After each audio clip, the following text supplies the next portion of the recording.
جو مسلمان درود پڑھتا ہے تو اس کو کون کون سے ثمرات ملتے ہیں، کون کون سے فائدے ملتے ہیں؟ آؤ میں تمہیں درود پڑھنے کے 10 فائدے بتاتا ہوں۔ نمبر 1، ایک صحابی بیان کرتے ہیں کہ ایک دن میں حضور صلی اللہ علیہ وسلم کے پاس گیا، میں نے دیکھا کہ آقا کریم سجدے کی حالت میں ہیں۔ آقا کریم نے سجدہ لمبا کر دیا۔ کافی دیر بعد جب سجدے سے فارغ ہو کر سلام پھیرا تو میں نے کہا، یا رسول اللہ صلی اللہ علیہ وسلم، آپ نے اتنا لمبا سجدہ کیوں کیا؟ سجدے کو لمبا کرنے کی وجہ دریافت کی تو آقا کریم صلی اللہ علیہ وسلم نے فرمایا، صحابی، ابھی تھوڑی دیر پہلے جبریل میرے پاس آئے تھے۔ جبریل نے اللہ کا سلام دیا اور ساتھ میں کہا، یا رسول اللہ، آپ کی امت کا کوئی بھی شخص جب درود شریف پڑھتا ہے، کوئی بھی شخص مسلمان ہو، کلمہ پڑھنے والا ہو، جب وہ درود شریف پڑھتا ہے تو میں خود جبریل اس کی مغفرت کے لیے دعا کرتا ہوں۔ سبحان اللہ۔ آپ کی امت کا کوئی بھی شخص جب آپ کو سلام کرتا ہے تو میں خود جبریل اسے سلام کرتا ہوں۔ وہ جبریل نبیوں، رسولوں، پیغمبروں کے پاس وحی لے کر آنے والا جبریل، جس کا تمام فرشتوں سے اعلیٰ مقام ہے، اعلیٰ مقام رکھنے والے فرشتے جبریل یہ کہہ رہے ہیں، آقا جو بھی شخص درود شریف پڑھے گا آپ کی ذات پر، آپ کو سلام کرے گا تو میں خود جبریل اس کی مغفرت کے لیے دعا کروں گا۔ مجھے بتاؤ، جس کی مغفرت کے لیے حضرت جبریل علیہ السلام خود دعا کریں تو کیا خیال ہے جبریل کی دعا اللہ تعالیٰ رد کرے گا؟ ہرگز نہیں کرے گا۔ یا رسول اللہ، کوئی شرابی ہوگا تو میں یہ دعا کروں گا، یا اللہ اسے شراب سے بچا لے۔ یا رسول اللہ، اگر کوئی زانی آپ کو سلام پیش کرے گا، اگر کوئی زانی آپ کی ذات مبارکات پر درود شریف کا نذرانہ پیش کرے گا تو میں خود جبریل دعا کروں گا، یا اللہ اسے زنا سے بچا لے۔ یا رسول اللہ، کوئی گنہگار، بدکار، سیاہکار، خطا کار، اللہ کا نافرمان آپ کو سلام پیش کرے گا، آپ کی ذات مبارکات پر درود شریف کا نذرانہ پیش کرے گا تو میں خود جبریل دعا کروں گا، یا اللہ اسے توبہ کی توفیق عطا فرما۔ اسے اللہ تعالیٰ توبہ کی توفیق دے گا، میں اس کی مغفرت کے لیے دعا کروں گا۔ دوسرا فائدہ، اللہ کے رسول نے فرمایا کہ اللہ تعالیٰ نے کچھ فرشتوں کو مقرر کر رکھا ہے، ان کی ڈیوٹی لگا رکھی ہے۔ ان کی ڈیوٹی یہ ہے کہ صبح سے لے کر شام تک 24 گھنٹے وہ یہ کام کرتے ہیں کہ کوئی بھی میرا امتی جو میری ذات پر درود شریف پڑھتا ہے تو وہ فرشتے بڑے ہی ادب و احترام کے ساتھ وہ درود شریف میرے پاس لے کر آ کر کہتے ہیں کہ یا رسول اللہ، یہ فلاں آپ کے امتی نے آپ کو تحفہ بھیجا ہے، قبول کریں۔ تو میں وہ تحفہ قبول کرتا ہوں۔ اللہ اکبر۔ جبریل کہنے لگے، جو شخص صبح شام آپ کی ذات پر درود شریف کا نذرانہ پیش کرتا رہتا ہے، درود پڑھتا رہتا ہے، تو ایک وہ مقام بھی آتا ہے جب اللہ فرماتا ہے، فاذکرونی اذکرکم، اے میرے بندے اب تو میرا ذکر زمین پہ بیٹھ کے کر، میں تیرا ذکر عرش بنی پہ بیٹھ کے کرتا ہوں۔ یا اللہ، درود تو آقا کریم کی ذات مبارکات پر بھیجا، تو درود کو بھی اپنا ذکر سمجھ رہا ہے، کیوں نہیں سمجھ رہا؟ میرے مصطفیٰ کا ذکر صرف مصطفیٰ کا ذکر نہیں، وہ بھی میں خدا کا ذکر ہے۔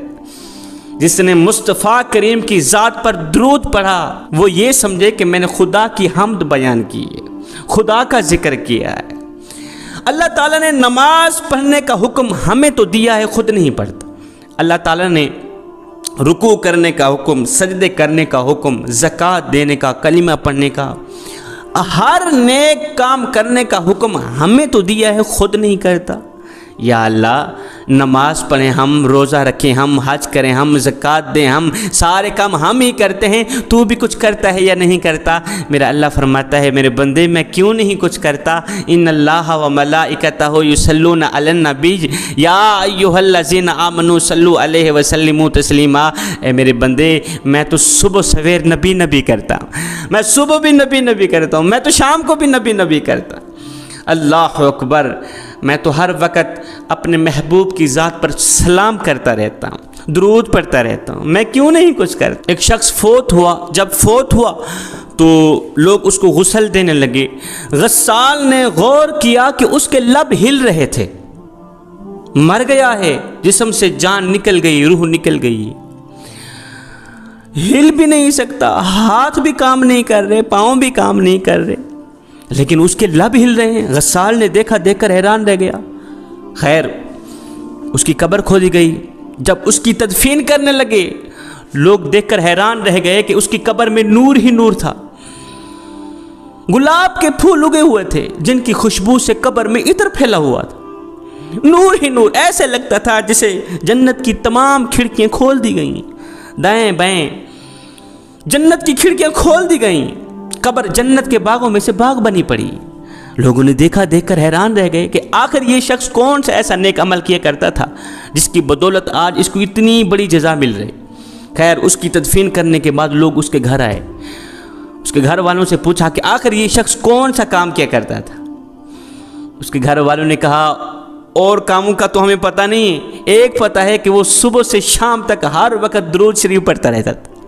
اللہ اکبر، ایک ہی کام کرتا تھا، تسبیح ہاتھ میں ہوتی تھی، درود پہ درود پڑھتا چلا جا رہا۔ ہائے، درود پڑھتا پڑھتا اس نے زندگی گزاری، مرا ہے تو درود پڑھتے پڑھتے، آج مر گیا ہے، جسم میں روح نہیں رہی، جان نہیں رہی، لیکن اس کے لب ہل رہے ہیں۔ آقا کریم نے فرمایا جو بھی شخص جس حال میں زندگی گزارے گا اسی حال میں مرے گا، اور جس حال میں مرے گا قبر میں بھی اسی حال میں کھڑا کیا جائے گا، اور جس حال میں زندگی گزارے گا کل قیامت کے دن بھی اسی حال میں کھڑا کیا جائے گا، اللہ کے سامنے اسی حالت میں کھڑا کیا جائے گا جس حالت میں اس نے زندگی گزاری۔ اب درود شریف پڑھتا پڑھتا وہ مرا تھا، قبر میں اٹھایا گیا بھی درود پڑھتے پڑھتے، قیامت کے دن بھی درود پڑھتے پڑھتے اٹھایا جائے گا۔ رسول اللہ صلی اللہ علیہ وسلم نے فرمایا جو شخص صبح کے وقت 10 مرتبہ درود پڑھتا ہے اور شام کے وقت 10 مرتبہ درود پڑھتا ہے، فرمایا قسم ہے مجھے رب ذوالجلال کی، قیامت کا دن ہوگا، نفسا نفسی کا عالم ہوگا، فرمایا اللہ کے سامنے میں اس بندے کا نام لے کے اس کی سفارش کراؤں گا۔ قیامت کا دن، نفسا نفسی کا عالم، جب ہر بندہ ہایا ہے کی پکار رہا ہوگا۔ آدم علیہ السلام نفسی نفسی، شیش علیہ السلام نفسی نفسی، موسیٰ علیہ السلام نفسی نفسی، عیسیٰ علیہ السلام نفسی نفسی، ہر نبی ہر امتی نفسی نفسی، ہائے کی پکار رہا۔ لیکن جو شخص میری ذات پر دنیا میں درود پڑھتا تھا، زندگی میں درود پڑھتا تھا، میں اللہ کے سامنے اس کا نام لے کے اس کی سفارش کروں گا، اور وہ میرے ساتھ اس طرح ہوگا جس طرح یہ دونوں انگلیاں ایک دوسرے کے ساتھ ملی ہوئی ہیں۔ حضرت سیدنا علی المرتضیٰ شیر خدا کرم اللہ وجہ الکریم کے پاس ایک شخص ہے، کہنے لگا حضرت غریب ہوں، کھانے کو کچھ نہیں، پینے کو کچھ نہیں ہے، کاسا اٹھانے میں مجبور ہو گیا ہوں، بھیک مانگنے پہ مجبور ہو گیا ہوں، صبح کو کھاتا ہوں شام کے لیے نہیں ہوتی، شام کو کھاتا ہوں صبح کے لیے نہیں ہوتی، امیری کا جنازہ نکل گیا، غربت عروج پر آ گئی، سکون کا جنازہ نکل گیا، دکھ عروج پر آ گئے، کوئی ایسا وظیفہ بتائیں، کوئی ایسا عمل بتائیں جس کو پڑھ کے میں امیر بن جاؤں، بادشاہ بن جاؤں، مالا مال بن جاؤں۔ حضرت علی نے فرمایا پھر اگر یہ حالت ہے تو صبح سے شام تک درود شریف پڑھا کر۔ اس شخص نے ایسے ہی کیا، اس نے ایک کلہاڑی خریدی اور ایک رسی خریدی، صبح درود پڑھتا پڑھتا جنگل میں چلا جاتا، لکڑیاں کاٹتا، رسی سے باندھ کر شام کو درود پڑھتا پڑھتا بازار میں بیچتا۔